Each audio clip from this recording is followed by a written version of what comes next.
Now, my champion, rest well this night, for tomorrow you sail for the kingdom of Daggerfall. Hello everybody. On New Year's Eve, I started my Elder Scrolls II Daggerfall run. Daggerfall has long been one of my favorite games in the series. It is of a glorious scope and scale that will never again be seen in the series. Daggerfall, to sum it up, is a glorious, broken mess. Filled with bad dungeons and glitchy fall-through-the-world gameplay, and randomly based side quests that tend to break more often than not. And yet it still remains one of my favorite games in the series. Now, much like Morrowind, I tend to temper my criticisms against Daggerfall mainly because, like with Morrowind and its OpenMW project that is creating an open-sourced new version of Morrowind that can be modified easily, so too is Daggerfall having its own Daggerfall Unity rebuild going on, which is rebuilding Daggerfall for use in the Unity engine, with a source available format where you can basically rebuild Daggerfall Unity however you want. In fact, one of the creator's main goals of the project is to add a full modding API for it. And some of the mods that have come out for it already improve lighting, reflections, transparent water, view distance, and so many other things. There was even a toolkit that someone created for the first version. It's no longer applicable, but it added multiplayer to it. In short, people ask me why I don't criticize Daggerfall as much. It's because, like Morrowind, it can actually be made better. But back to those live streams I was talking about, the ones I was doing on New Year's Eve and onward. During those live streams, people kept asking me, what is your favorite Elder Scrolls game? In fact, they still ask me that now, and I've stopped responding to that question, because the answer is, I don't have a favorite Elder Scrolls game anymore.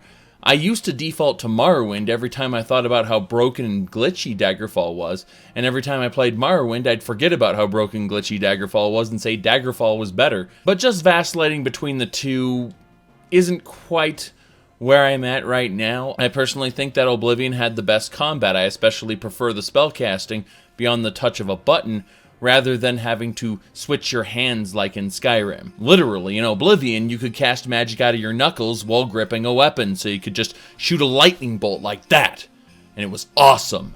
But when you look at your character in third person in Skyrim, oh my goodness, does it look better than third person in either Morrowind or Oblivion. In Oblivion, when you're running, you seem to be slipping and sliding all over the place because your character movement animations don't quite match the movement speed you're going at. It looks awkward seeing people run around, especially diagonally. So I would say Skyrim's got the best graphics. Oblivion's got, in my opinion, the best spellcasting combat combination. Morrowind's got the best designed world, with the best designed factions. And I'm not even going to get into the theming of Morrowind because I could spend an hour talking about how you might not be the hero of prophecy until it finally turns out toward the end that you are. It's kept ambiguous for a very long time. Anyway, Daggerfall had the scope and scale I was looking for in a fantasy life simulator, and that's what Daggerfall is. And then Arena, of course, had that epic main quest of a scope and scale that hasn't been seen in any other game. Despite Arena being, in my opinion, one of the worst Elder Scrolls games to play, its main quest was the best. So where am I getting at with all this? Well, I really don't have a favorite Elder Scrolls game. I look at each one and I see their virtues and the potential for each one of them to have been made better than they were. I look at each successive game as elements have been stripped out of them and replaced with other elements. Some of the new elements are indeed awesome, but some of the older elements that were stripped out were in fact better. It's a 2 steps forward, 1 step back mentality, changing the way the games are made instead of outright improving them one by one. So in terms of Elder Scrolls games, I believe there are 4 main categories. The classic scrolls, Arena and Daggerfall, the spin-off scrolls, which are Battlespire and Redguard, and then of course the non-Bethesda spin-offs, the Shadowkey, Stormhold and Dawnstar. Shadowkey's the best out of those, by the way. The Elder Scrolls 3 Morrowind, which kind of stands on its own as its own category. And then finally we have what I call the Todd Howard Scrolls, Oblivion and Skyrim. During the classic scrolls, it's very apparent they're just establishing what the world is. And they got a little too ambitious in Daggerfall's time. If they had kept Daggerfall about the size of Arena, I think that Daggerfall would have been a much better game as a result. And I feel that they were just too ambitious with it. But you know what's really causing this whole conundrum? Graphical fidelity. It acts as a limiter. Does anyone remember that alleged quote from Bethesda about waiting for new technology before beginning work on an Elder Scrolls 6?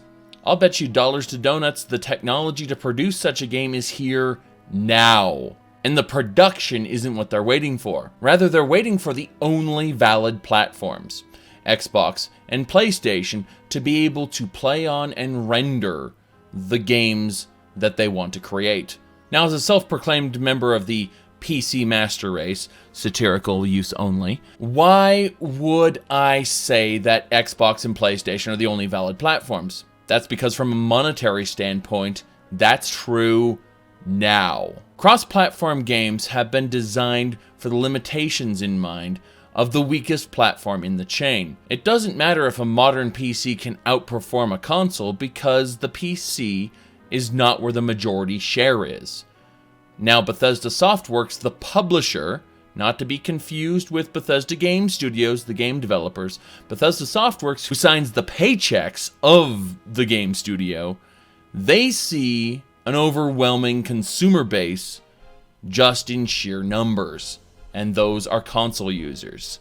When I did my What If Oblivion Was Good and What If Skyrim Was Good rewrites, I did those with the express knowledge that what I was proposing was impossible under the same graphical fidelity for the hardware to which those games were designed for. And that's true for most of my ideas. Because if you want to have the same graphical fidelity that you did in Oblivion or Skyrim, you can't have a truly gigantic world in the way I'd want. If you did, you'd have to use a lot of tricks. Now you'll notice that older games, such as ones on the Source engine, use a kind of Skybox Projection technique to create the illusion that there was a gigantic colossal city when in fact you're walking through a linear path. Techniques like those are very effective in creating a rich and detailed world within a first-person adventure game. The problem is when we make it an open-world adventure game.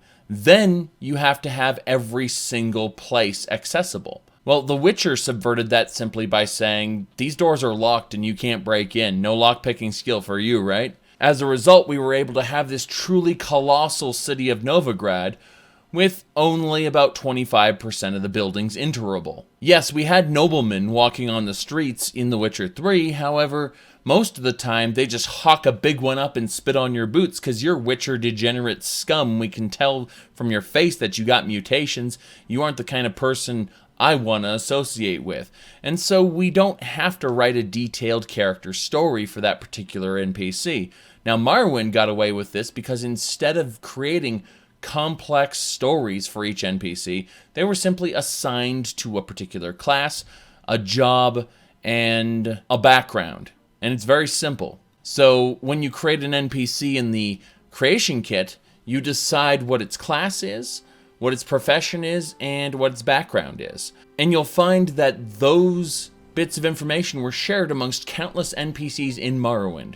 Despite Morrowind having some of the best factions, the best theming, and I'd argue in many ways the best Elder Scrolls game, it was in very many ways generic. Now, what made Skyrim, and to some degree Oblivion, not as much, mostly Skyrim, great, was its ability for cinematic storytelling. Something that we've seen in Final Fantasy games since the beginning of the series, and something Final Fantasy VII nailed perfectly.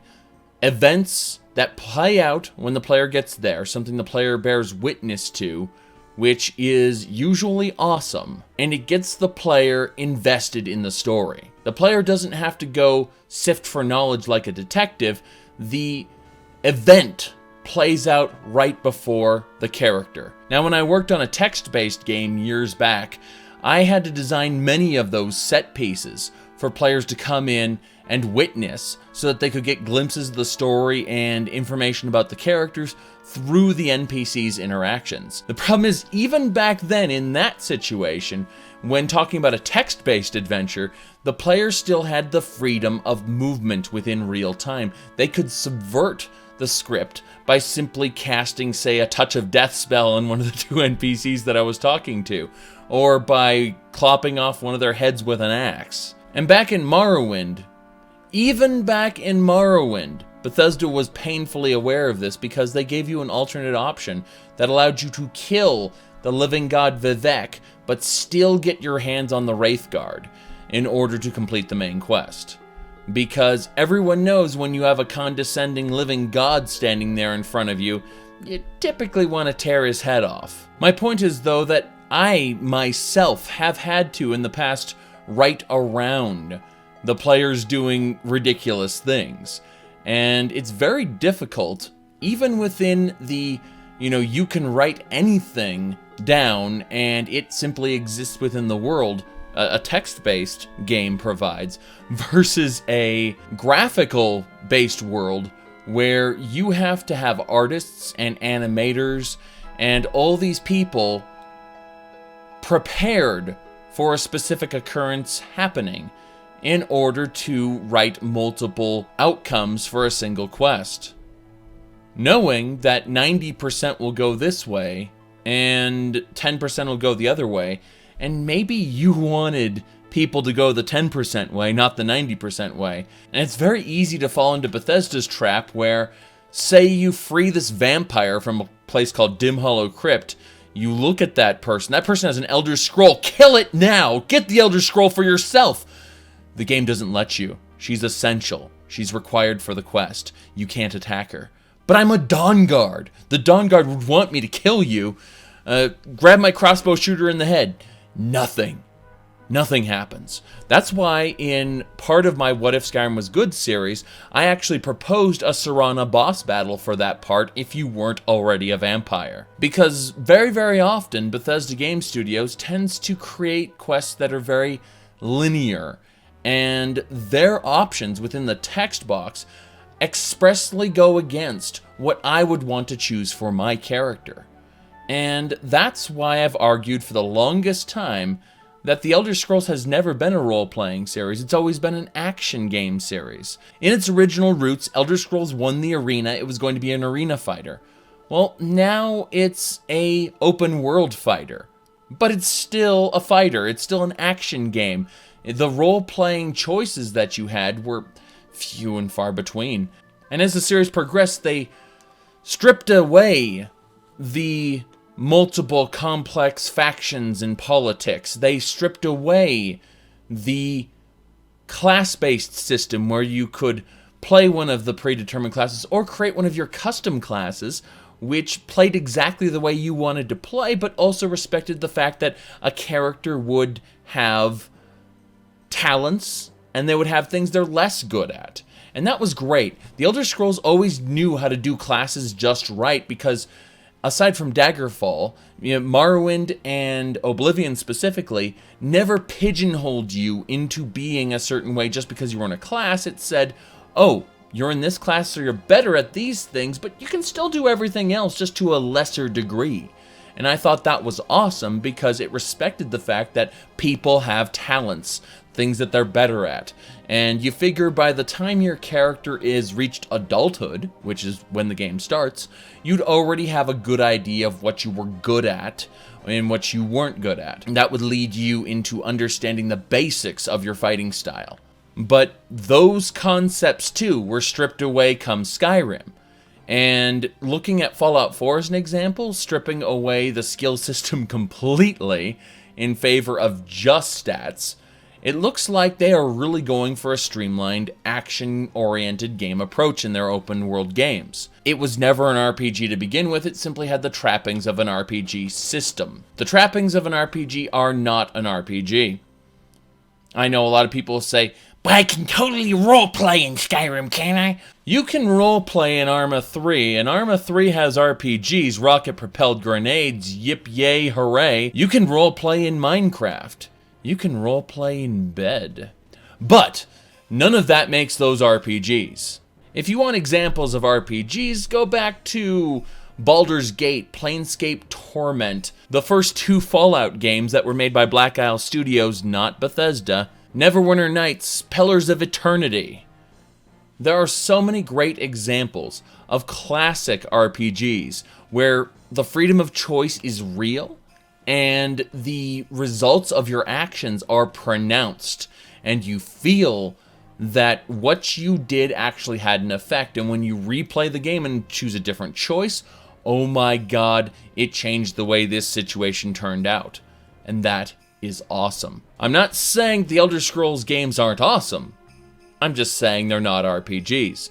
They are action games with heavy RPG elements, which I love. Whether it be the classic Scrolls, the spin-off Scrolls, Elder Scrolls 3, or the Todd Howard Scrolls, I like them all. So why do I call the last bunch the Todd Howard Scrolls? That's mainly because of a conversation, a former developer of Morrowind. And basically, Todd Howard was, to at least from this guy's perspective, the type of person who much preferred just to run in and smash people with an axe. You know, how you should be awesome. You should feel awesome. Awesome, awesome, awesome. Press a button, something awesome happens. And that's when you press a button, something awesome has to happen. So button awesome, connected now. And that mentality turns off a lot of the more classic role players, the people who liked especially Morrowind, but also some of the earlier games and some of the RPG games I mentioned earlier on. Now, why am I saying this? It's because I still actually like the Todd Howard Scrolls, Oblivion and Skyrim. And I like them for different reasons than I like Morrowind. But here's the thing, a big thing that people don't understand is the essence, the core essence of a Bethesda open world game hasn't changed from Fallout 3 to Oblivion to Skyrim. At no point has the core essence of it changed. Just the stripping away of the RPG elements, the Todd Howardification, at least if these sources are to be believed, that it is his influence that is moving it more toward an action-oriented route, which, again, doesn't make them inferior games, just makes them not the games that the niche audience, the people who expressly loved Morrowind or expressly loved Daggerfall or play Dungeons and Dragons, these people love. I like Skyrim for different reasons. I had a conversation with a Fallout fan, someone who adored the first 2, thought 3 was alright, and absolutely couldn't stand 4.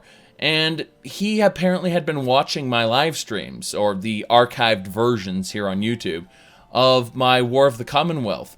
And he said that this in no way resembles classic Fallout. How could you like it? And the answer is simple. I really like the open world exploration, the collecting, all of that combined with high-powered shooter that Fallout has become in Fallout 4. If they came out with a Fallout 4 2, you know, Fallout 5 were confirmed to be the direct sequel to Fallout 4 instead of what many people have been asking, which is a sequel to Fallout 3, I would still buy it regardless, because I like both of them. I mean, if I was hard-pressed to ask, you know, what was my favorite Fallout game, I would say Tale of Two Wastelands, to which most Fallout players go, huh, what? Because they don't know that you can take Fallout New Vegas and install Tale of Two Wastelands, which grabs all of the files from your Fallout 3 folder and mods them in a way that works with Fallout New Vegas, so you can play the same character from Vault 101 in Fallout 3 into New Vegas and conclude your adventures through both wastelands. And I think that's awesome. I love the idea of being able to go back and forth between the two wastelands. And I think that Fallout New Vegas is an objectively better game. So isn't that great, being able to go to a game that you really like to a game that is outright awesome, from Fallout 3 to New Vegas over the course of the game? The idea that a game can just keep getting better as you play it. Yeah, I love that. My point, though, is that you cannot have a core wasteland the size they wanted to depict in Fallout 2 in the Fallout 3 or 4 engine. The Fallout 3 or 4 engine allows for streaming content in what are called chunks, and it loads one chunk and unloads the chunks behind you as you move through the world space. The problem is that there's limitation to how much of the world space that can exist, and there's a limitation to how much of it can be loaded at one time before you have what is known as catastrophic file bloat. Oblivion, Fallout 3, New Vegas, and Skyrim all have the same problem. A problem that Morrowind doesn't really have, and that's that you can't go outside the world's borders very much, or it pretty much breaks the way the scripts work, the way the NPCs act, and will cause the whole game to become a buggy, glitchy mess when things are spawned outside of the world's borders. If you wanted to remake Skyrim into something that is 3 times bigger, in order to have an experience close to what many of us imagined would be when we were back playing Morrowind, it wouldn't work.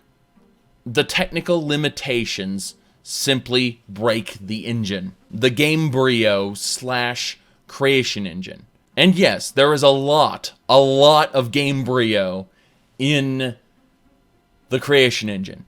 Don't think for even a moment that it's a brand new engine from the ground up. It contains much of the old, and that's why there are some Morrowind bugs that we still get to experience today in Skyrim. So, I basically titled this video Limiters Within the Creative Process. The number one limiter is, of course, the target demographic. Who are you selling this game to? And when people always go to me and say, well, Pillars of Eternity targeted a different demographic and it seemed to work out just fine. Yeah, because they did something even better than focus testing. They actually put up a Kickstarter and got $3.9 million for the project.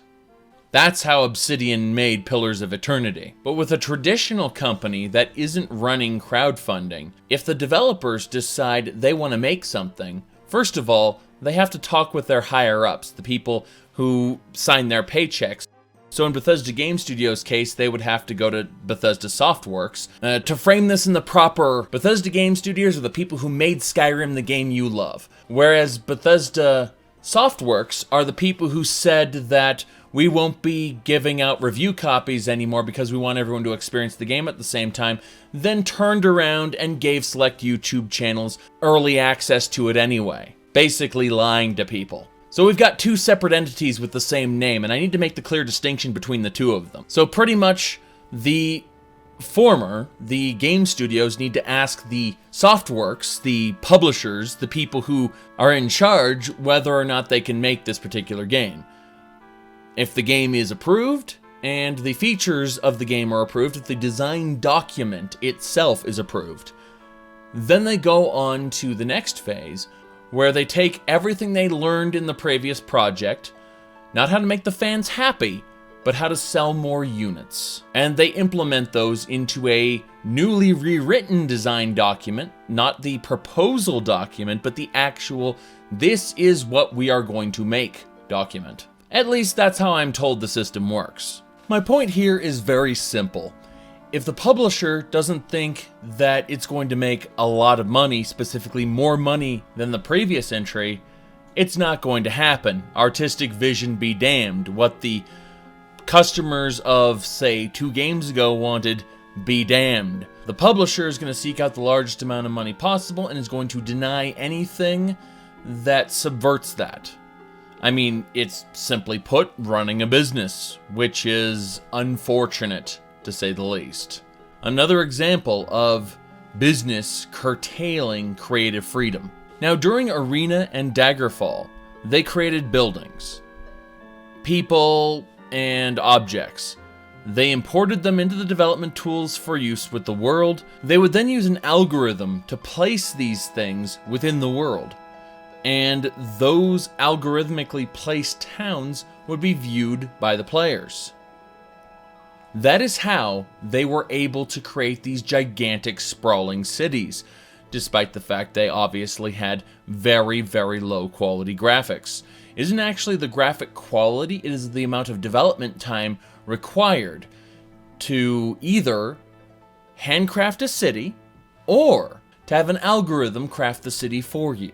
So a paradigm shift occurred during Morrowind, and the algorithmically created towns were replaced by handmade ones. Oblivion would keep this step, this balance of generating some of the world and then hand placing other parts, but Skyrim would go one step further, and none of its content was generated at all. Every bit of the landscape was handmade. Skyrim is what many would consider an artist's rendering as a result, since the only thing that is actually recycled and reused all the time is mostly just buildings and building interiors. The placement of the buildings and the details outside of those buildings were all hand tweaked. Of course, this means that the cities of Cyrodiil and the cities of Morrowind are now roughly the size of small villages, and the smaller villages in Skyrim are now the size of a single semi-wealthy homestead. This is where a lot of people start telling me the game space is not representative of the story, and obviously there's space for all the soldiers on both sides, the world is bigger than you think, more people can live in it, blah blah blah blah, but that's a can of worms you don't want to open. Once you start doing that, we can question everything, including the stuff that is absolutely ridiculous. At some point, I'm going to have to tackle Warcraft 3 versus World of Warcraft as far as world building goes, because that'll be very interesting to do, you know, the game space not being represented in the story, but that's a topic for another video. Besides, the point of this is each step of a more detailed town makes the idea of a truly massive world more and more impossible. But demographics and graphics themselves aren't the only limiters. We have voice acting as an extreme limiter. Earlier games like Baldur's Gate, Planescape Torment, Icewind Dale had you getting 6 to 9 options per dialogue with NPCs. And that's because the dialogue was expressed to you in text. As I mentioned earlier, I have worked on a text-based game before, so I do have some knowledge on how branching dialogue trees work and how you set up what are called internal data flags. It's a variable that you need to keep at a certain state, and you use these variables in order to determine what part of your quest is advancing, how the NPCs are going to react to you in one state versus a different state, how that all ties together. NPCs can actually be far, far more complex and have a much broader range of player choice and freedom than they can when you need to voice act every single response. And that's the main problem with the expectation of voice acting. Voice acting helps you get immersed in a game's world. It helps you just kind of sit there and be immersed by the world instead of having to take an active part and actually read things. And if you're anything like me, reading things, you'll often misread things because you're actually reading the words before your brain has had the opportunity to process their meanings. In short, what it really means is that as we get into this world of needing more and more voice acting, voice actors are going to be more important. They're going to have to work longer in order to have a higher quality product, or more than likely, it's going to simply limit the freedom of the player entirely. I think Fallout 4 is the biggest example of voice acting destroying the potential for dialogue systems. In order to have a balanced dialogue response wheel and a voiced protagonist, we limited our dialogue responses to 4. Looking back at Fallout 3, there were tons and tons of choices available. Now this was back during Oblivion's time when we simply didn't have text responses from NPCs, because remember, the NPCs were responding to us in real time. Yes, the whole game world froze during the NPC interaction, but we had a cinematic response from the NPC, which was considered very immersive, but at the same time it limited storytelling potential greatly. And that's what I'm trying to get at here, is the closer we move toward a cinematic gaming experience, the more work it is in order to do the exact same storytelling potential. We're reaching a point now where it isn't even feasible to make an RPG anymore. Not one with player choice. You're scripting events and doing all these things. You don't want the player to miss out on content that you spent countless man-hours crafting because they made a different choice. No, the only reasonable thing to do is to make the game not an RPG at all, and instead a scripted storyline experience. That's why most answers in the more recent Bethesda games have been yes, need more information, or yes in a sarcastic way. They don't want to create a branching path, they want the player to follow the script. And that's what I'm trying to get at here, is the more awesome and the more amazing these games are going to get in newer entries of the Fallout series, or what I call the Todd Howard scrolls, no matter how much better they get from a cinematic, they're going to get worse in storytelling. And they're going to be less and less like RPGs. And now that I've covered the various limiters in the creative process as far as games go, I just need to say one more thing, and that's expect this trend to continue. Expect games to continue to become more and more cinematic, more and more epic and awesome, and expect a lot less thinking involved in them. Unless, of course, Bethesda goes through another paradigm shift. But that's unlikely to happen, considering who signs their paychecks. Remember that in the beginning, game companies tend to be creative. And that's why a lot of games that have come out of Kickstarter or out of the indie sphere tend to be more creative because they aren't driven by business sense.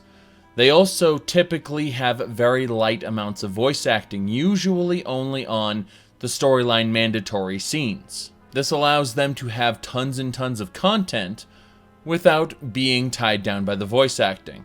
Their art style tends to be very simple, mainly because that's what they can get away with as independent developers who do not have a mega budget. But again, they can have sprawling amounts of content because it isn't limited by graphical fidelity.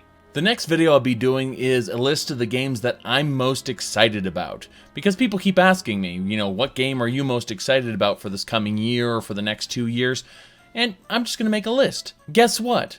One of them is from an indie company, and 2 others are kickstarted. They aren't all in that category, but the lion's share are. And that just happens to play toward the type of gamer I am, which is old. Thank you all for watching. Check the social media links for more content, and I will see y'all next time.